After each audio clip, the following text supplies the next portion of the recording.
الحمدللہ رب العالمین والصلاة والسلام علی رسولہ الامین وآلہ واصحابہ اجمعین والعاقبۃ للمتقین۔ بزرگان محترم، عزیز نوجوانوں اور بچوں، السلام علیکم ورحمۃ اللہ وبرکاتہ۔ اعوذ باللہ من الشیطان الرجیم، بسم اللہ الرحمن الرحیم۔ نحن نقص علیک احسن القصص بما اوحینا الیک ھذا القرآن وَإِن كُنْتَ مِن قَبْلِهِ لَمِنَ الْغَافِلِينَ إِذْ قَالَ يُوسُفُ لِأَبِيهِ يَا أَبَتِ إِنِّي رَأَيْتُ أَحَدَ عَشْرَ كَوْكَبًا وَالشَّمْسَ وَالْقَمَرَ رَأَيْتُهُمْ لِي سَاجِدِينَ قَالَ يَا بُنَيَّ لَا تَقْصُصْ رُؤْيَاكَ عَلَى إِخْوَتِكَ فَيَكِيدُوا لَكَ كَيْدًا إِنَّ الشَّيْطَانَ لِلْإِنسَانِ عَدُوٌّ مُبِينٌ۔ صدق اللہ مولانا العظیم۔ قرآن مجید میں یہ واحد سورہ ہے، سورہ نمبر 12، سورہ یوسف، جس میں اللہ تعالیٰ نے صرف ایک پیغمبر کا ذکر کیا ہے، اس اعتبار سے کہ ان کی پوری زندگی کے حالات اسی سورے میں۔ پیغمبروں کا تو 2 ذکر ہے، ان کے والد کا بھی ہے، یوسف علیہ السلام، اور ان کے والد یعقوب علیہ السلام کا۔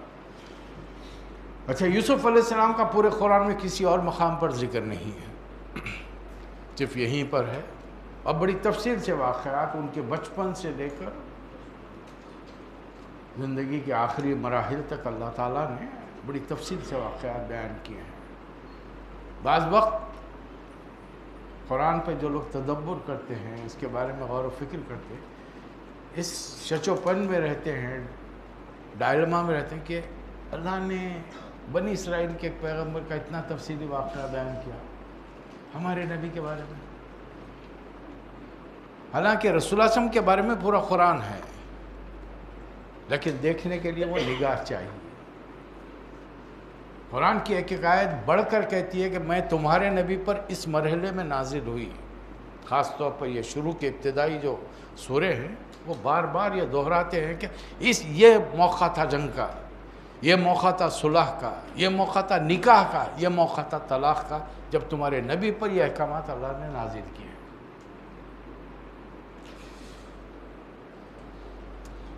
سورہ یوسف بڑا طویل سورہ ہے، تقریباً 100 سے زیادہ اس کی آیات ہیں، اور اس میں ایک ہی پیغمبر کا بڑا خصوص 95 آیات، معاف کرنا 111 آیتیں ہیں اس کی، ایک ہی پیغمبر کا بڑا تفصیلی واقعہ ہے، اور بہت ہی اس میں مضامین مختلف النوع ہیں، اور ہر زاویے سے جب جائزہ لیں تو اس دور کے حالات کا ہمارے حالات میں ہم امپلیمنٹ کر سکتے ہیں، انطباق کر سکتے ہیں اس کو۔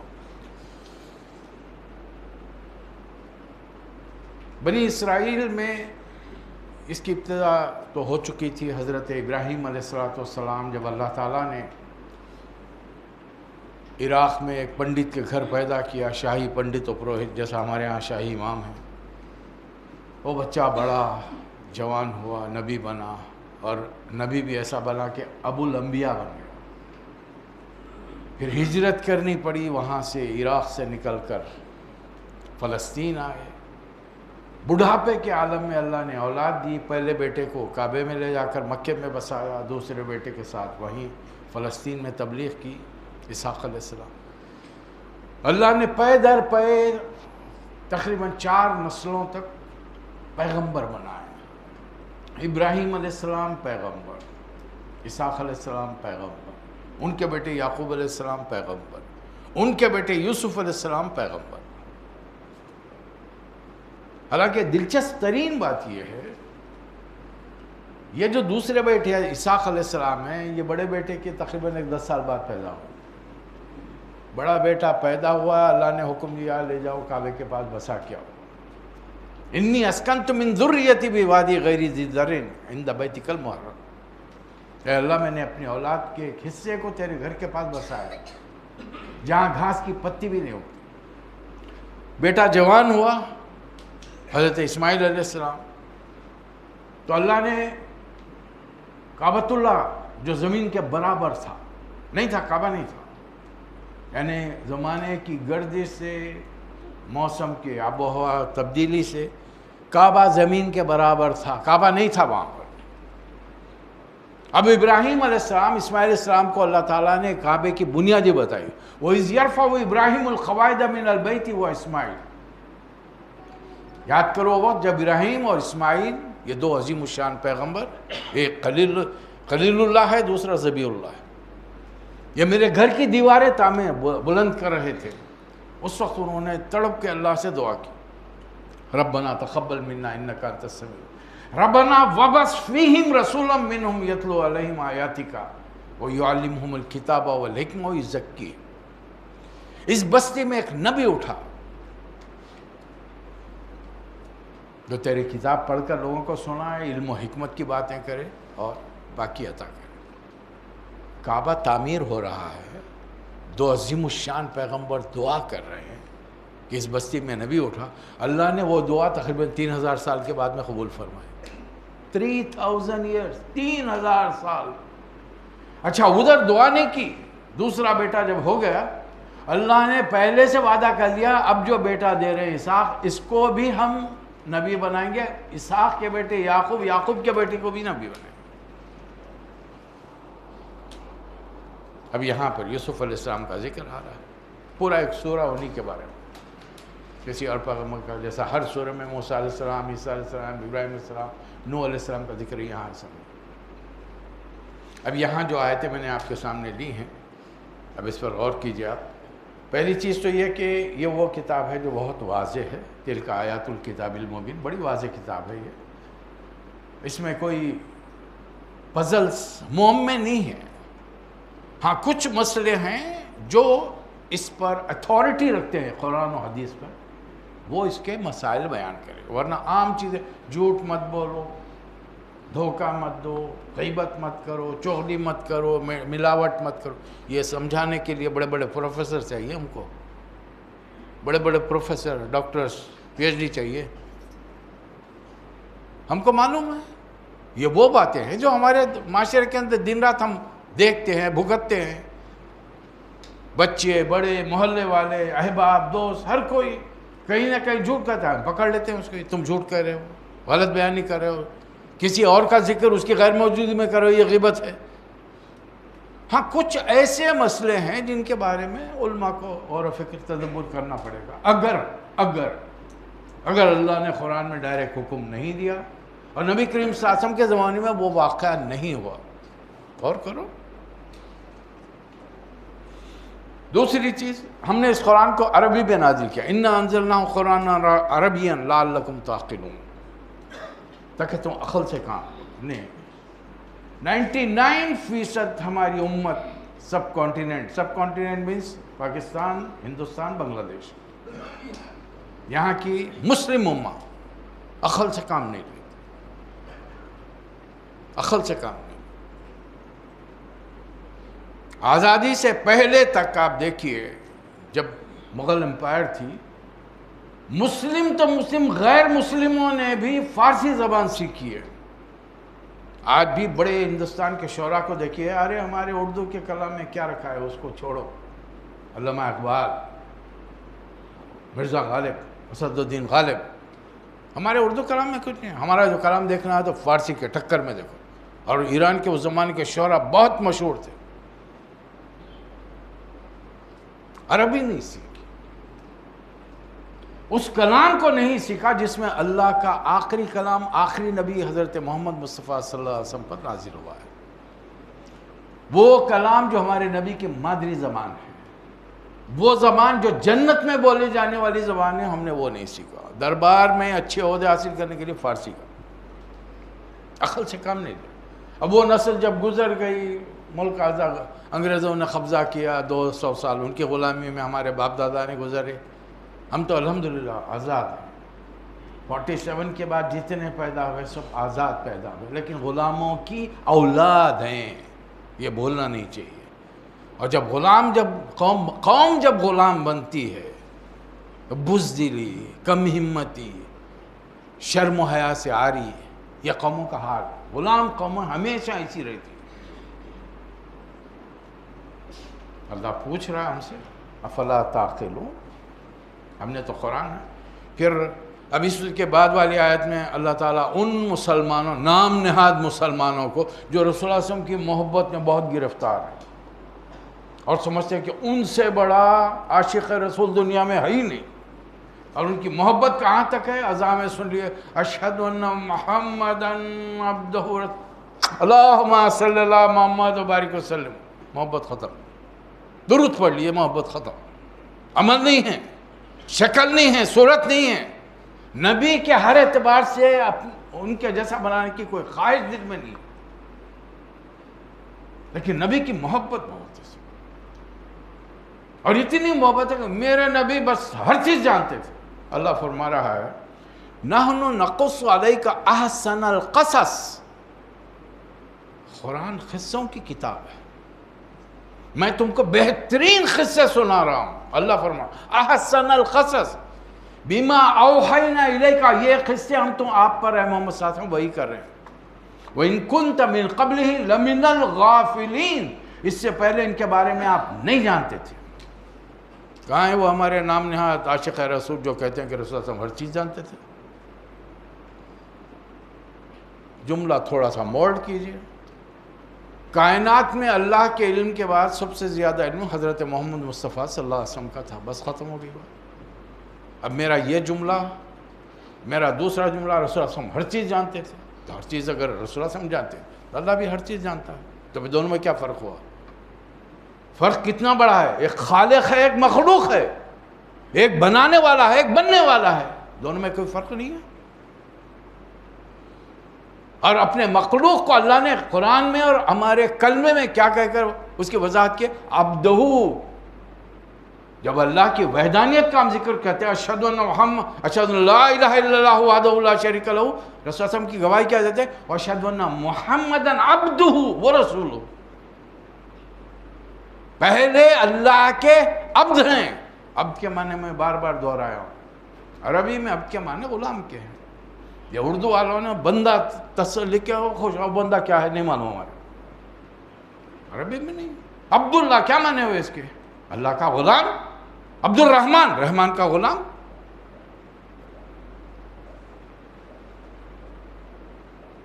اے نبی صلی اللہ علیہ وسلم ان واقعات سے واقف نہیں. چلیے آئیے ہم آپ کو سناتے ہیں. اس قال یوسف، اب یہاں سے واقعہ شروع ہو رہا ہے. 8-10 سال کا بچہ ہے، گھر میں 8-10 بڑے بھائی ہیں ماشاءاللہ، یعنی جملہ 11 بھائی، ایک چھوٹا بھائی ہے، 10 بڑے بھائی ہیں. اور یہ پورے 12 بچے بیٹے کس کی اولاد ہیں؟ پیغمبر کی اولاد ہے. یہ کوئی دلیل نہیں ہے کہ پیغمبر کا بیٹا، بیوی، باوا جنت میں جائیں گے. یہ کوئی دلیل نہیں. میں سوچتا رہوں، آپ سوچتے رہیں، بابا صاحب کو میں غلے میں 100 کی نوٹ ڈال کے، 1000 کی، 2000 کی ڈال کے آیا جنت میں جاؤں. سوچتے رہیے، اس پہ پیسے نہیں لگتے. سوچنے پر کوئی کنٹرول کسی کا ہے ہی نہیں. لیکن جب پریکٹیکلی اللہ کا سامنا ہوگا تب کیا ہوگا؟ وہاں پر کوئی کسی کا ساتھ دینے والا نہیں ہے. سب ایک دوسرے سے بھاگیں گے، صورت دیکھ کے بھاگیں گے. یوم یفر المرء من اخیہ وامہ وابیہ وصاحبتہ وبنیہ لکل امرئ منہم یومئذ شأن یغنیہ. اللہ یہ پوری کائنات کے انسانوں کو جہنم میں ڈال دے. میں جب یہ جملے کہوں گا تو میرے ماں باپ ہیں، میرے بہن بھائی ہیں، میرے بیوی بچے ہیں، اور میں کیا کہہ رہا ہوں؟ دوزخ سامنے نظر آ رہی. میں کہہ رہا ہوں کہ ان سب کو دار جہنم میں مجھے چھوڑ دے. نفسی نفسی میرا حال ہی ہو. ہر بندے کا یہی حال ہوگا. نبی کے بیٹے ہیں تو ان میں سے سیکنڈ لاسٹ جو بیٹے ہیں 10-12 سال کے ہیں، وہ آ کر ابا سے کہہ رہے ہیں یا ابتی، ابا جان، انی رأیت 11 کوکبا، میں نے 11 تاروں کو دیکھا ہے. والشمس والقمر رأیتہم لی ساجدین، چاند اور 11 تارے، چاند اور سورج مجھے سجدہ کر رہے ہیں. اب یہاں سورج کو ریفر کیا گیا والد سے، چاند کو ریفر کیا گیا والدہ سے. یہ 11 جو تارے تھے وہ بھائی ہیں. یہ کتنے لوگ مجھے سجدہ کر رہے ہیں؟ 13 لوگ مجھے سجدہ. رأیتہم لی ساجدین. وقت کے نبی ہیں. آپ کے خیال میں بچوں کو تعلیم نہیں دے رہے ہوں گے؟ انہوں ایک نبی دنیا بھر کو تو اللہ کا پیغام پہنچائے گا، گھر والوں کی تربیت نہیں کرے گا، برائیوں سے روکنے کی نصیحت نہیں کرے گا۔ نصیحت کرنے سے کچھ نہیں ہوتا، آپ جتنی چاہے کوشش کر لیجیے، جو اس بندے کے دل میں اگر نہیں ہے اس پر عمل کرنا تو وہ نہیں کرے گا۔ یہاں پر حضرت یعقوب علیہ السلام میں بڑی مشکل سے 30-40 سال تبلیغ کی ہوگی بچوں پر۔ نوح علیہ السلام نے 900 سال تبلیغ کی ہے، کم از کم ان کا بڑا بیٹا جو ہوگا 600 سال اس کی عمر ہوگی، باپ 900 سال، بیٹا 600 سال، 600 سال سے تبلیغ، باپ کی تبلیغ، اور باپ 300 سال بڑے ہیں اسے، تبلیغ کر رہے ہیں، نہیں ماننا تھا۔ طوفان آ گیا، ڈوب رہا ہے، اور یہ نوح علیہ السلام تڑپ کر کہہ رہے ہیں یا بنی ارکب معنا، اے میرے بچے آ جا، میری کشتی میں آ جا۔ تو کہہ رہا کہ لا، آج نہیں، ساوی الی جبل یعصمنی من الماء، ابھی میں پہاڑ پہ چڑھ دوں گا، بچ جاؤں گا۔ لا عاصم اليوم من امر اللہ، اللہ کے حکم سے آج تجھے کوئی نہیں بچا سکتا، الا من رحم ربی، جب تک اللہ رحم نہیں بچا سکے۔ باپ اپنے بیٹے کو نہیں بچا سکا اس لیے کہ ایمان نہیں لایا، عقیدہ نہیں تھا اس کا۔ یعقوب علیہ السلام تربیت کریں، سمجھا رہے دینی بات، ماحول بڑا اچھا چل رہا، لیکن دلوں میں کیا پکڑا وہ نہیں معلوم۔ ابا کو تو خبر ہے کس بیٹے کے اندر وہاں حالات کیا ہیں، معاملات کیا ہیں، تو ابا نے صاحب کہا یا بنیا لا تخصص رؤیاک علی اخوتک فیقیدوا لک کیدا ان الشیطان للانسان عدو۔ میرے بچے، بھائیوں کے سامنے ذکر نہیں کرنا اس سے کہ وہ تیرے خلاف کوئی چالیں چلیں گے۔ ایک باپ اپنے بیٹوں میں سے ایک چھوٹے بچے کو سمجھا رہا کہ بڑے بھائیوں کے سامنے اس واقعے کا ذکر مت کرو۔ اچھا، پھر اس کا سارا الزام شیطان پر۔ شیطان کیا کرتا ہے؟ شیطان سے دل کے تاروں کو چھیڑ کے چھوڑ دیتا ہے، یہ کرو، بقایا سارا کام ہم لوگ کرتے ہیں۔ شیطان ہاتھ پکڑ کے کام نہیں کرا سکتا، یاد رکھیں، وہ صرف وسوسے ڈالے گا، اور جب وسوسہ ڈالے گا تو ہر بری چیز کو اتنی خوبصورت بنائے گا کہ آدمی بے اختیار وہ کام کر دے گا۔ اور جیسے ہی انسان سے گناہ ہوا، اللہ کی نافرمانی ہوئی، شیطان دونوں ہاتھ اٹھا کر تھا انی بریء منک انی اخاف اللہ رب العالمین، میں تجھ سے بری ہوں، اے بدبخت، اے کمبخت، گناہ تو نے کیا ہے، میں بری ہوں، میں تیرا ہاتھ پکڑ کے کام نہیں کرا، یہ کام تو نے اپنے ہاتھوں سے اپنی مرضی سے کیا، میں تو تیرے دل کے تاروں کو چھیڑ کر چھوڑا تھا، ایک خیال وسوسہ ڈالا تھا تو نے۔ تو وقت کے نبی بیٹے کو سمجھا رہے ہیں، بیٹا بھائیوں کے سامنے ذکر مت کرو، علی اخوتک فیکیدوا لک کیدا، وہ چالیں چلیں گے تمہارے بارے میں۔ اور مجھے ایسا لگ رہا ہے کہ اللہ تعالیٰ تم پر کذالک یجتبیک ربک ویعلمک من تاویل الاحادیث، اللہ تعالیٰ خصوصی علم تمہیں دے گا، خوابوں کی تعبیر کا علم، یہ باقاعدہ ایک علم ہے، اور یہ خدا داد وہابی ہے، یہ حاصل نہیں ہوتا۔ بہت ساری کتابیں چھپی ہوئی آپ کو بازار میں ملیں گی، اس کے پڑھ لینے سے نہیں ہوتا، بہت کم لوگوں کو اللہ تعالیٰ یہ چیز دیتا ہے، خواتین میں ہے یہ چیز۔ حضرت عمر نے اپنے خلافت کے زمانے میں آخری دور میں خواب دیکھا کہ ایک مرغ ان کے سر پر بیٹھا ہوا، سر پر ٹھونگے مار رہا۔ وہ اپنی نمازوں میں دعا کرتے تھے، یا اللہ مجھے شہادت عطا فرما۔ لوگ تعجب کرتے تھے، امیر المومنین مدینے میں بیٹھے، کیپٹل سٹی ہے، پورا حجاز، پورا عرب اسلام پر ہے، یہاں شہادت کہتی، شہادت ہے تو جائیے ایران کو، مصر کو، محاذوں پہ جائیے، وہاں جنگ ہوگی تو شہادت ملے گی، یہاں مدینہ میں کیسے شہادت ملے گی، وہ بھی آپ وہاں کے خلیفہ ہیں، حکمران ہیں۔ یہ خواب حضرت اسماء بنت امیس رضی اللہ تعالی عنہ کو سنایا گیا، خاتون کو سنا گیا، انہوں نے کہا کہ عمر کی شہادت ہو، عمر کی شہادت۔ اب دیکھیے، ایک وقت آیا، فجر کی نماز ہے، ابو لؤلؤ فیروز آیا، دو دھاری خنجر سے شہید کر دیا۔ تو خوابوں کی تعبیر ایک علم ہے، حدیثیں ہیں اس کے بارے میں، اچھے جو بھی خواب آئے فوری ہر ایک کے سامنے بول رہے تھے مت پھرو، اور اگر تم وہ کسی نے نادانی میں بیان کر دیا اسے کہو کہ اللہ خیر کرے گا، ان سے پوچھو جو اس کا علم جانتے ہیں، تو ان سے کہو وہ تعبیر اس کی دیں، اس کا مسئلہ کیا ہے وہ حل کریں، اس کے بارے میں کچھ خیالات کیا سکیں. اور یہ کوئی متقی پرہیزگار آدمی ہوگا.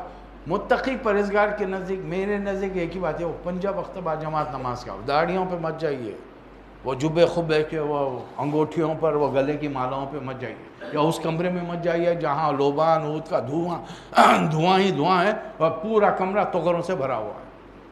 یہ سب ڈرامے بازیاں ہیں.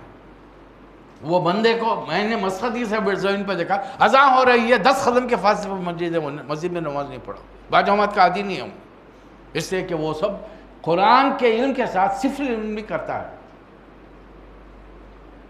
تو یہ جن لوگوں سے کچھ چیزیں حاصل کرنا ہوں ان کے بارے میں معلومات بھی حاصل کریں. تو یہاں پر حضرت یعقوب علیہ السلام بیٹے کو سمجھا رہے ہیں، اللہ تعالیٰ شاید تمہیں بھی کوئی علم دے.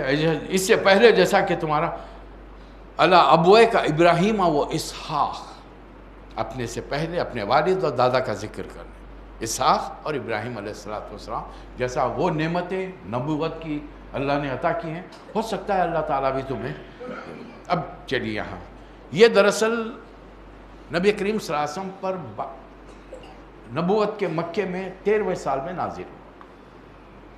یہ وہ وقت تھا جب رسول اللہ صلی اللہ علیہ وسلم کو لوگ دعوت سے روکنے کے لیے ایکسٹریم پر جانا چاہ رہے تھے. کیا کریں گے؟ قتل کر دیں نمبر 1، قید کر دیں زنجیروں میں جکڑ کر، یا ملک سے باہر نکال دیں. اب ان کے پاس 3 ہی آپشن تھے. ابھی ذہنوں میں گونج رہا ہے، ابھی میٹنگیں نہیں ہو رہی دارالندوہ میں، ابھی میٹنگیں نہیں ہو رہی، ابھی صرف سوچ رہے اپنے اپنے انفرادی طور پر. بڑے لیڈر سوچ رہے یہ صاحب جو آئے ہیں انہوں نے تو خاندان میں تفرقہ ڈال دیا.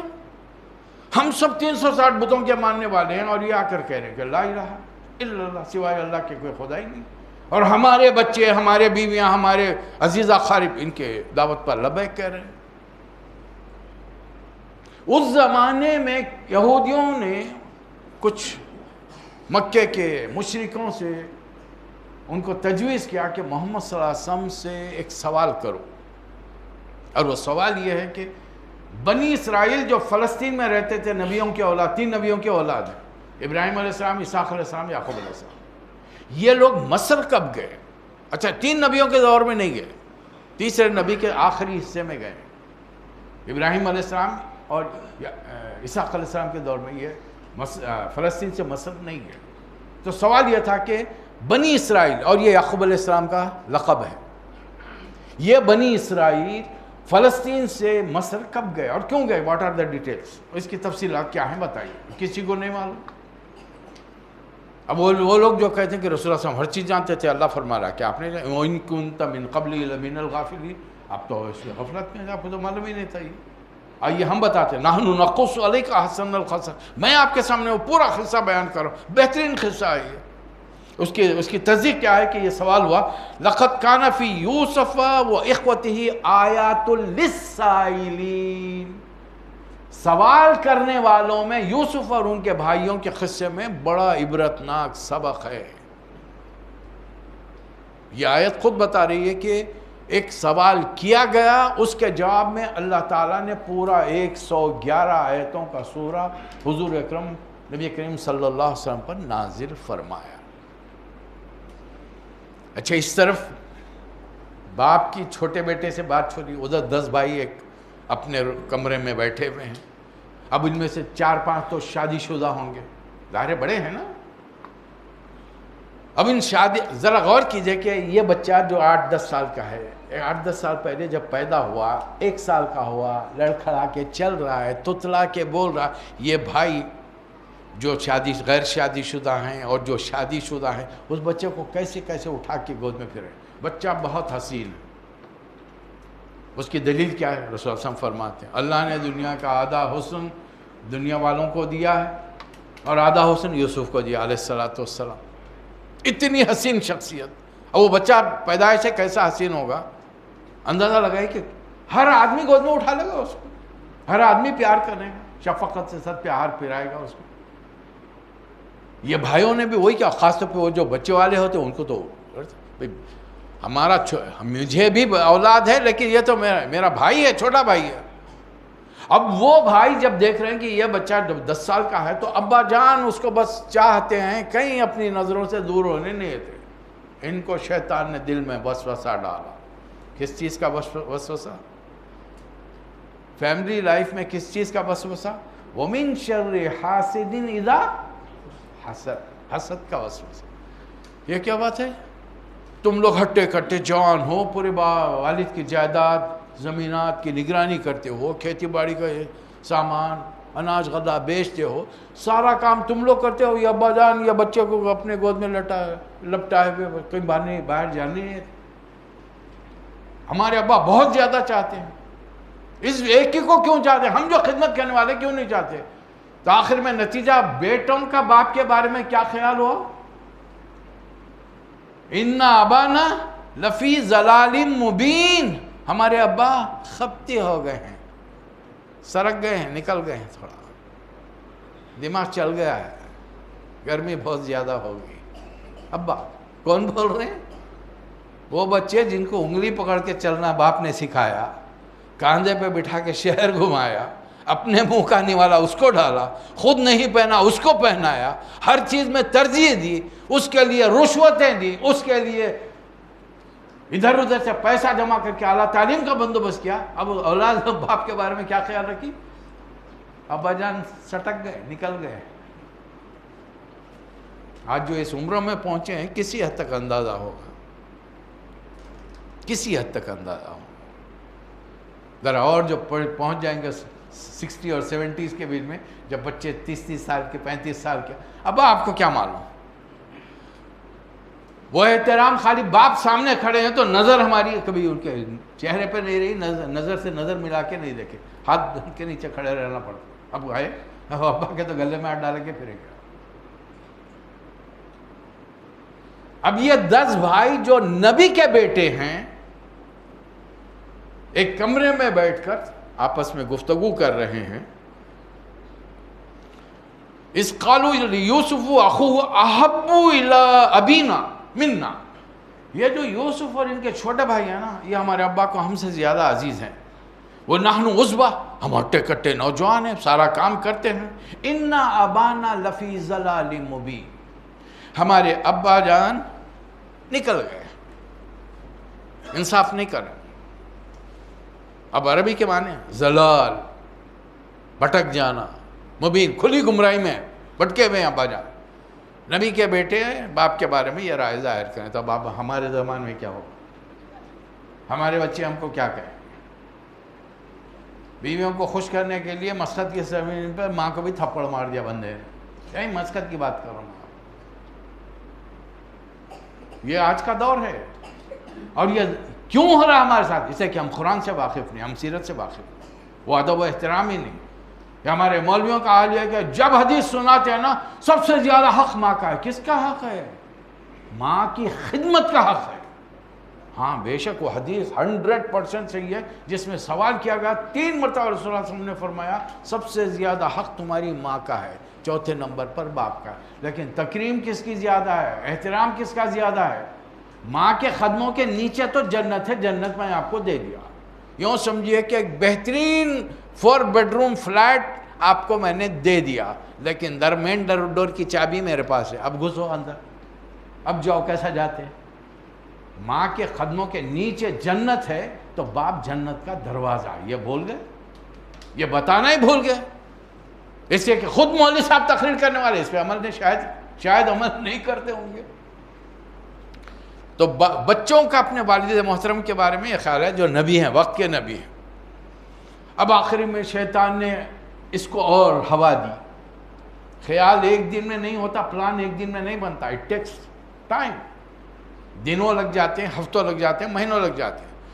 اور نتیجہ کیا ہوا کہ اب بیٹھ کر ایک فائنل گفتگو ہو رہی ہے بھائیوں کی، اور وہ بھائی کہہ رہے ہیں اقتلوا یوسف، وہ جو جوان اور جذباتی ہوتے ہیں نا، ارے مار ڈالو، چھوڑو، او اطرحوہ، یا کسی جگہ لے جا کر دور چھوڑ دو۔ پھر اس کے بعد میں ابا جان کے ہم چہیتے بن جائیں گے، جب یہ بچہ ہی نہیں رہے گا تو ابا جان کی ساری توجہ ہمارے پاس ہوگی۔ اب مجھے لگتا ہے ان میں جو سب سے بڑا بھائی تھا جو شادی شدہ بچے والا تھا، وہ کہہ رہا قال قائل منہم، ان میں سے ایک نے کہا لا تقتلوا یوسف، اس سے کہ انہیں کوئی صاحب اولاد ہے، اب بچے کا غم تو کسی کو بھی آسانی سے ہو سکتا ہے۔ کہا نہیں اتنا زیادہ ہے، ایکسٹریم مت ہو جاؤ، بچے کو خطرہ نہیں، ہم یہ کریں گے لے جا کر اسے اندھے کنویں میں ڈال کے آ جائیں، جو بستی کے دور چند کلومیٹر کے فاصلے پر ہے، ہم اس میں گڑھے میں گرا کے آ جائیں گے۔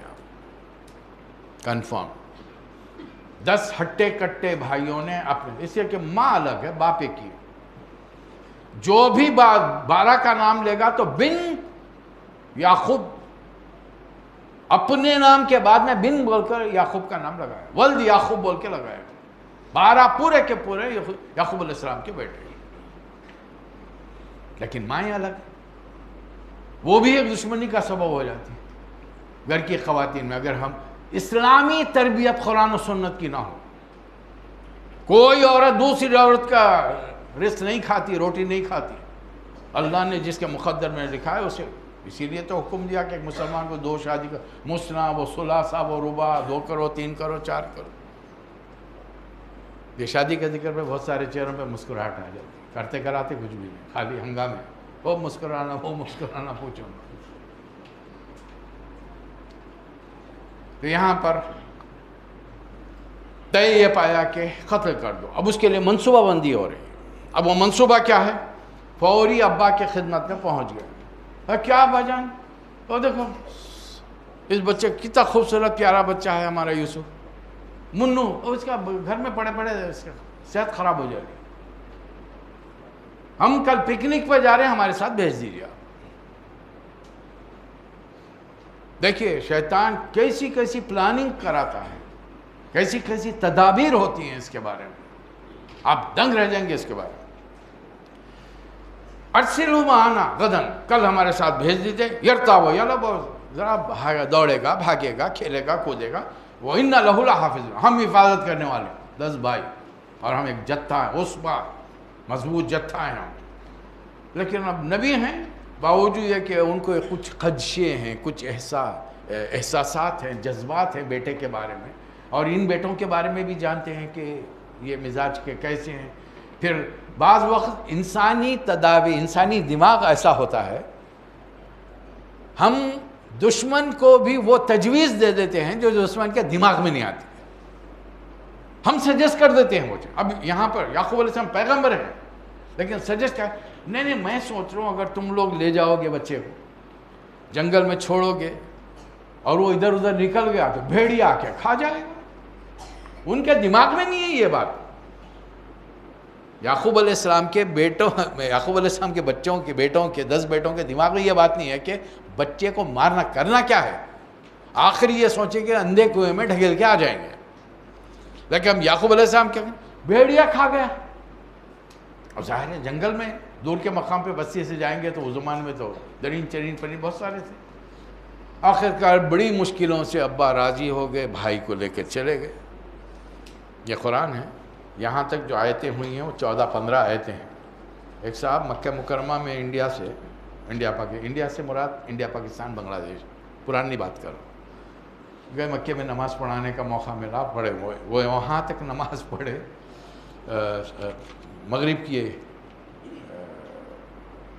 جماعت میں، وہاں تک سورہ پڑھے جہاں پر بھائیوں نے یوسف علیہ السلام کو کنویں میں ڈھکیل دیا، وہاں پہ ختم کر کے رکوع کر کے مغرب کی نماز ختم کر، پھر عشاء میں آئے، پھر ان کو موقع ملا، اب انہوں نے وہاں سے پھر شروع کیا کہ یوسف علیہ السلام کو ایک باہر سے قافلہ آیا، اس نے نکال لیا، تو پیچھے سے ایک عرب نے کہا یہ بندے کا حال دیکھو، مغرب میں کنویں میں گراتا ہے اور عشاء میں نکالتا ہے اس میں۔ جیسے کہ ہم قرآن سمجھ کے نہیں پڑھ رہے نا، اگر ہم سمجھ کے پڑھتے تو ان کو نکالنے کے بعد میں بھی نماز ختم، 2 آیتیں اور پڑھ لیتے تو نماز ختم ہو جاتی نا۔ وہ وہاں سے گرا کے آتے ہیں، اور اس کے ساتھ ہی پھر یہاں پر ایک قافلہ آتا ہے اور حضرت یوسف علیہ السلام کو وہاں سے نکال کر لے جاتا ہے۔ بڑا طویل قصہ ہے، اس میں کافی، ابھی تو آج جو ہم نے پہلی بات دیکھی، خاندان کے اندر کس طریقے سے شیطان حسد کی آگ بھڑکاتا ہے، اور ہمارے عقیدوں میں کہ ہم غلو سے کام نہ لیں۔ نبی صلی اللہ علیہ وسلم کیا، جس نے جس نبی کے بارے میں، جس شخصیت کے بارے میں غلو کیا، وہ قوم بھٹک گئی۔ عیسائیوں نے غلو کیا، عیسیٰ علیہ السلام کو خدا کا بیٹا بنا لیا، بھٹک گئے۔ غلو سے بچا جائے، نبی کو اس کے مقام و مرتبہ، وہ کسی کے برابر نہیں ہیں، اور نبی صلی اللہ علیہ وسلم تو کسی کے بھی برابر نہیں ہیں۔ انسانوں میں سب سے بہتر جو ہے نبی ہیں، 1,00,000 نبیوں میں ہمارے نبی تو ان کے سردار ہیں، ان کے امام ہیں، امام الانبیاء ہیں، رحمت للعالمین ہیں، خاتم النبی ہیں۔ اور کیا رشتہ بڑھائیں گے، اور کیا تقدس میں مقام بڑھائیں گے ہم؟ بعدس خدا بزرگ تو یہ قصہ مختصر، اس سے بڑھ کر اور بڑھائیں گے تو خدا کے برابر پہنچا دیں گے۔ پھر شرک کیا ہے؟ شرک کہتے کس کو ہے پھر ہم؟ تو آج ہم گفتگو یہاں روکتے ہیں۔ اللہ تعالی ہم کو توفیق عطا فرمائے۔ کچھ احباب بیمار ہیں۔